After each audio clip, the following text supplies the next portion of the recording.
श्रीमद् भगवद गीता के 7वें अध्याय का सरल और गहन विश्लेषण। इस वीडियो में हम ज्ञान और विज्ञान योग के माध्यम से भगवान श्री कृष्ण के दिव्य उपदेशों का सार जानेंगे। जानिए कैसे श्री कृष्ण हमें आत्मा, माया और भक्ति का सच्चा अर्थ समझाते हैं। अपने जीवन में शांति और सफलता के लिए इस अद्भुत ज्ञान को अपनाएं। अध्यात्म और जीवन के गूढ़ रहस्यों की खोज के लिए देखें और चैनल को सब्सक्राइब करें। श्रीमद् भगवद गीता के 7वें अध्याय का सरल और गहन विश्लेषण। इस वीडियो में हम ज्ञान और विज्ञान योग के माध्यम से भगवान श्री कृष्ण के दिव्य उपदेशों का सार जानेंगे। जानिए कैसे श्री कृष्ण हमें आत्मा, माया और भक्ति का सच्चा अर्थ समझाते हैं। अपने जीवन में शांति और सफलता के लिए इस अद्भुत ज्ञान को अपनाएं। अध्यात्म और जीवन के गूढ़ रहस्यों की खोज के लिए देखें और चैनल को सब्सक्राइब करें। अध्याय 7 में श्री कृष्ण अर्जुन को ज्ञान और विज्ञान योग का उपदेश देते हैं, जिससे वे ईश्वर की वास्तविकता और उनके स्वरूप को समझ सकें। यह अध्याय भगवान के ज्ञान को समझने का साधन है, जो व्यक्ति को इस संसार के भ्रम से मुक्त कर सकता है। श्री कृष्ण कहते हैं कि आध्यात्मिक ज्ञान और अनुभव, विज्ञान के माध्यम से ईश्वर के स्वरूप का बोध होता है। वे अर्जुन को बताते हैं कि वह इन सभी ज्ञानों में अद्वितीय है और इसे समझना अत्यंत कठिन है। ज्ञान और विज्ञान की प्राप्ति से व्यक्ति ईश्वर को उनके विभिन्न रूपों में पहचान सकता है। श्री कृष्ण यहाँ प्रकृति और पुरुष के बारे में बताते हैं। वे कहते हैं कि प्रकृतिगत तत्व में पृथ्वी, जल, अग्नि, वायु, आकाश, मन, बुद्धि और अहंकार, ये 8 प्रकार के तत्व होते हैं। यह स्थूल, भौतिक प्रकृति का हिस्सा है।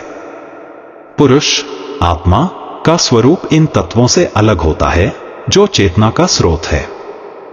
श्री कृष्ण कहते हैं कि सारा भौतिक जगत उनकी माया का हिस्सा है और सभी जीवात्माएं इस माया के प्रभाव में फंसी हुई हैं। उनकी माया ऐसी है कि प्राणी इसमें मोहित हो जाते हैं और इसे सच्चाई मान लेते हैं। केवल वही लोग इससे मुक्त हो पाते हैं जो भगवान की शरण में आते हैं। श्री कृष्ण 4 प्रकार के भक्तों का उल्लेख करते हैं जो उनकी शरण में आते हैं: आर्त, दुखी, जिज्ञासु, ज्ञान की खोज में, अर्थार्थी, धन की इच्छा रखने वाले और ज्ञानी, जिन्हें सच्चा ज्ञान है।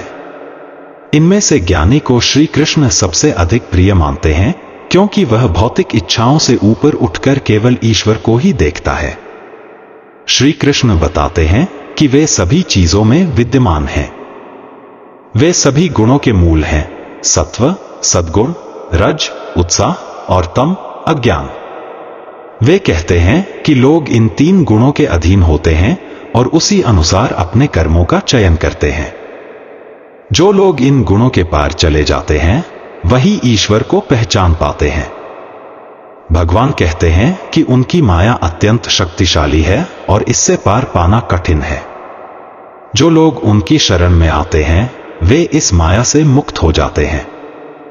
मनुष्य माया के प्रभाव में अपने आत्मस्वरूप को भूल जाते हैं और भौतिक संसार में लिप्त रहते हैं।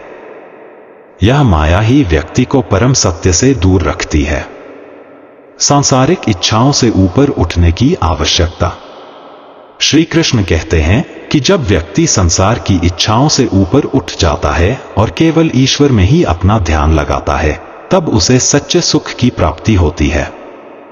सांसारिक इच्छाएं केवल दुख का कारण बनती हैं, जबकि ईश्वर की भक्ति से आत्मिक शांति प्राप्त होती है। अध्याय के अंत में श्री कृष्ण बताते हैं कि भक्ति के माध्यम से व्यक्ति ईश्वर को प्राप्त कर सकता है। जो व्यक्ति मन, वाणी और कर्म से उनकी भक्ति करता है, वह सभी पापों से मुक्त हो जाता है और उसे मोक्ष की प्राप्ति होती है।